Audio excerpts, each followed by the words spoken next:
President Trump about to give remarks in St. Louis after touring a Boeing plant and meeting with business leaders on tax cuts. Tax cuts that failed to deliver a decisive victory for Republicans in Pennsylvania last night. That race still too close to call. Is this a worry for the tax-cutting party?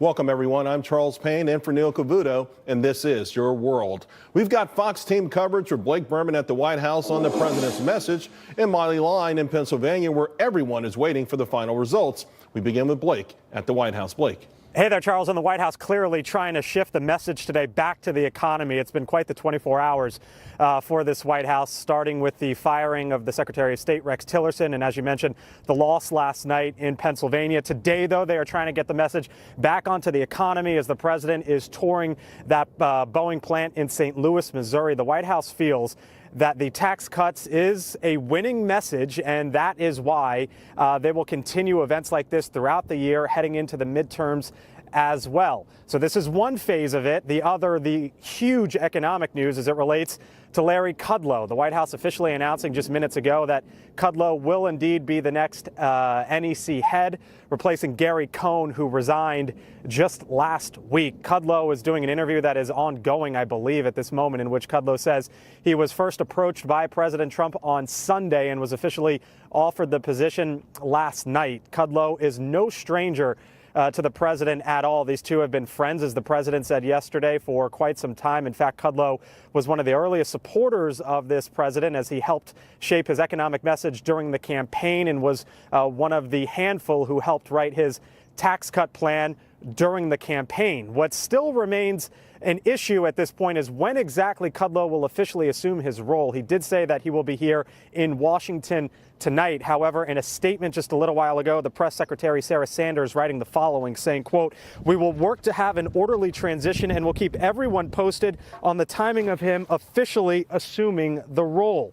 That being, of course, Gary Cohn, who stepped aside last week. It remains unclear at this point whether or not Cohn will be here at the White House for a matter of hours or potentially days.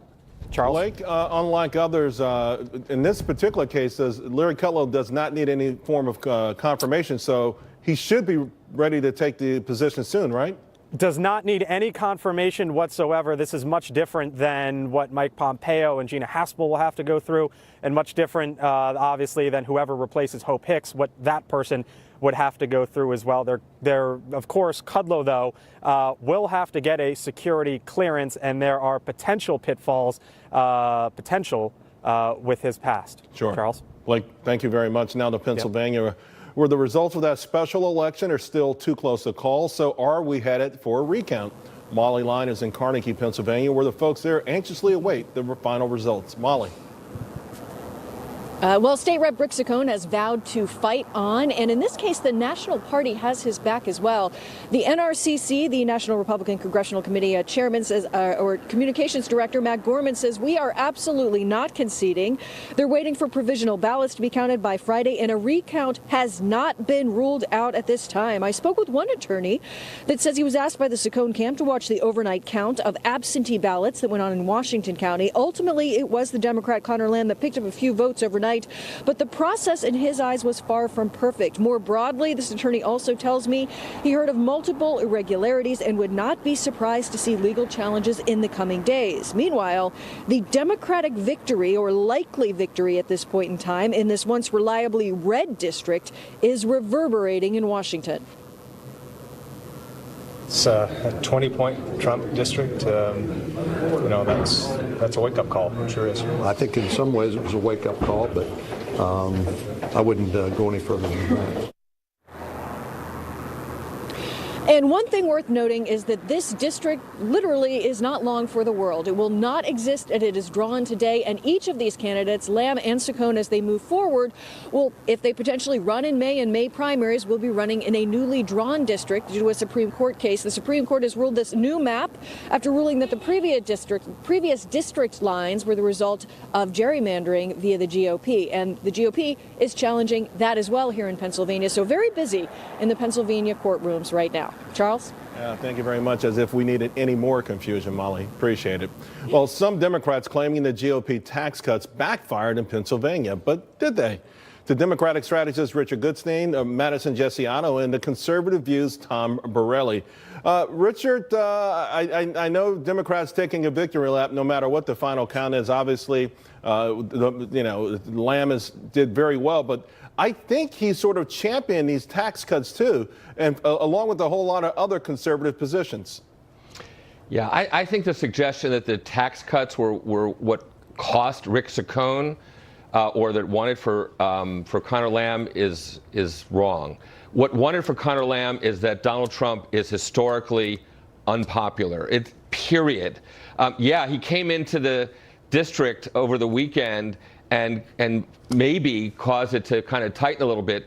But Conor Lamb won because people do not they have buyer's remorse about having elected Donald Trump. And we've seen that there are 118 districts, Charles, that are kind of less red, where Republicans hold seats.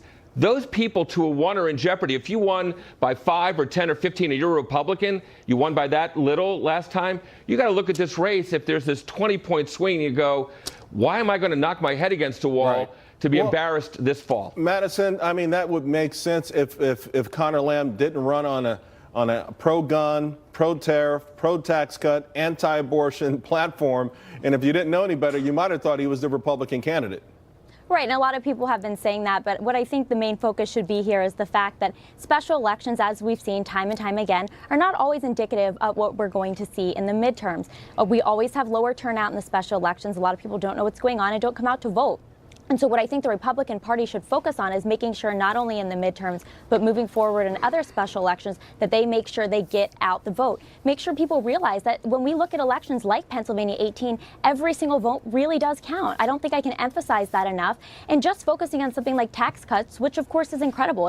It's a great message, but it's not the only message. We need a comprehensive message that reaches everybody. And so moving forward, that's what I think needs to be done. Tom, there's no doubt Lamb was able to get almost 80% of Democrats who voted in the presidential election. Saccone barely 50% of Republicans. But how does the party close that enthusiasm gap, which naturally goes to the party that's out of power? Yeah, it's certainly a challenge in the midterm election, but I think what you're going to see is what President Trump is doing today, and that is driving home the tax cut message. Millions of Americans and over 400 companies are enjoying the financial benefits of this tax cuts. That's connecting policy to the purse or the wallet. That is hugely significant, and every Democrat voted against it. So there's a clear line, and I would expect President Trump to let Mrs. McCaskill know, who's running in the Senate, that she did not vote for those tax cuts. Well, Rich said that this was a referendum on President Trump's popularity. What do you make of that? Rich is still upset that Hillary Clinton lost, I think. It's really, you want a referendum, look at Nancy Pelosi. Lamb ran against Nancy Pelosi.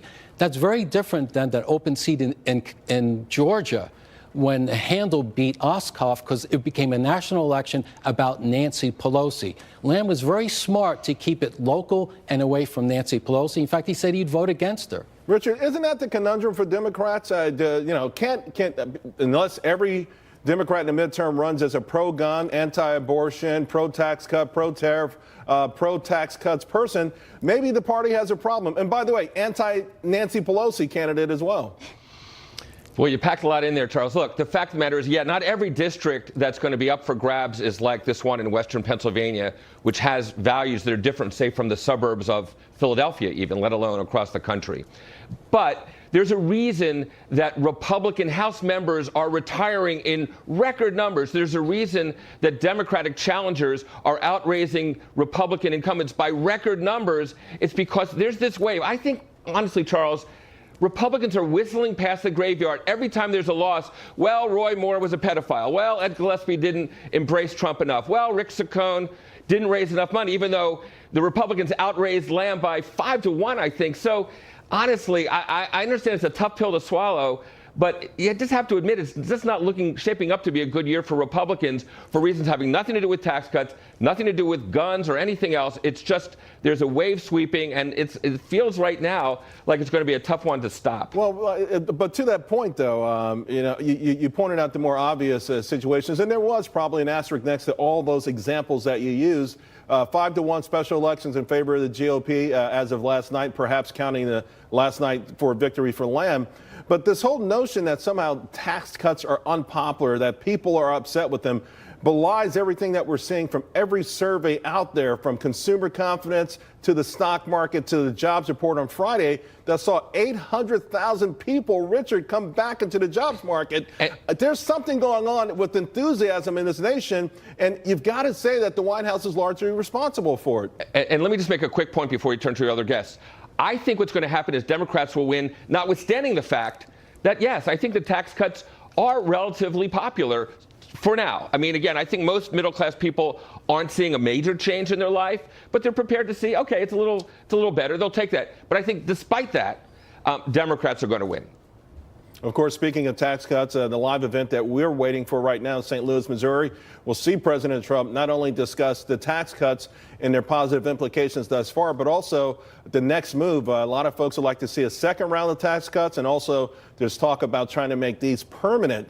Madison, a lot of people are going to be impacted by these tax cuts, not beyond these bonuses that we see in the headlines. Bank of America saying they're going to open up thousands of branches. Each branch costs $2 million to build, that hires construction workers. Each branch has 10 to 15 employees. So it's going to reverberate in the society for a long time. Why, so far, hasn't the Republican message been able to leverage this? 800,000 people coming back to the jobs market. It seems like any Republican should be able to win right now, Madison. Pro-growth policies and the tax cuts have positively affected people across this nation. People are very excited about it. But that does not change the fact that for many years they felt, ignored by their congressmen, ignored by their senators. And so a lot of them are very sick of these people, and they kind of want to see changes. With President Trump coming in, there's one Donald J. Trump. There's one person like him that's going to be able to just bring about that new, fresh excitement that he brought about in 2016. I think it's very hard for people who have been in Congress for many years making promises that they didn't keep to expect to receive that same type of excitement from voters. And so I think we need to see fresh faces, and I think that will solve the problem that you're talking about. That is a great point. I mean, we're talking about a razor-thin margin right now, Tom. And let's face it, Lamb was he was a good-looking guy, energetic guy, a Marine. He spoke in a conservative tones. He understood how to speak to those people. He won over steel workers who obviously have a champion in the White House. What does the Republican Party do with respect to vetting these candidates? I think their platform is relatively easy, so we've got to look at the messenger, no? Well, absolutely. Good candidates are really essential. That's obvious. But I think going into the 2018 midterm, I think what you're going to see is the tax cuts become the national platform from the Republicans, and we're seeing that today with President Trump. They're going to be able to deliver a national campaign, and that's going to relate to the people. And that's when people, I think, are going to get excited. Plus, it's not. Who's going to articulate it? How come Saccone couldn't articulate it? I'm not sure about that. He wasn't a great candidate, but I think now they'll have a time to retool, get that national message out, and drive that through all 50 states. On the other side of this, Richard, I'm still not sure what the Republican message is. If you're going to go into the heartland of this country and say you don't have a champion in President Trump, I think that falls flat. Well, I don't think you want me drafting the Republican message. Look. No, the fact I want the is, Democratic message. What is the Democratic message? Listen, the Democratic message. Let me give you one illustration. Remember, Donald Trump said to the African American community, "What do you have to lose?" Here's the answer: health care, Medicare, Social Security. Wait. Hold on one second. That's rhetorical, but the other answer could be last month, 6.8% unemployment, the second lowest in history. Tens of thousands of African Americans coming back into the job market, higher wages, and other things. By midterms, I'm telling you, we're going to be able to point to higher household formation, new entrepreneurship. President Trump, by the way, must be coming into the room. Everyone's standing. So, Richard, quickly tell me, that will be the Republican message, politics of race and envy? That's what they're going to do? No, it has nothing to do with race and envy. Incidentally, Charles, there's a reason that the African-American voters are by overwhelming numbers opposed to Donald Trump, notwithstanding all those things you ticked off. Look, the fact of the matter is that Democrats will basically say they want to restore dignity, the kind of country that they admire, not the one, frankly, that they're seeing before their eyes coming out of the White House. I think that's really what they're going to say. I can tell you right now that message may resonate in India. if you're a former candidate. But in this country, I'm not so sure. As you can see, folks, President Trump coming out to an assortment of people here. It's not just business leaders. We just saw Stephen Mnuchin, but workers. He really has a habit of bringing in the common worker, the people who actually make things happen in this nation. And listen, I think, again, this is something that will resonate very well for those Republicans who are able to leverage it. Articulating a message is one thing. All right, Madison, before President Trump launches into his speech, can I get one more word of wisdom from you? Sure. You know, now that he's in Missouri, the lieutenant governor out there spoke very highly of how tax cuts have been positively affecting people out there. People are excited to hear from him in Missouri. Let's listen to President Trump. I know you flew from a different direction, but it's important economic development, even for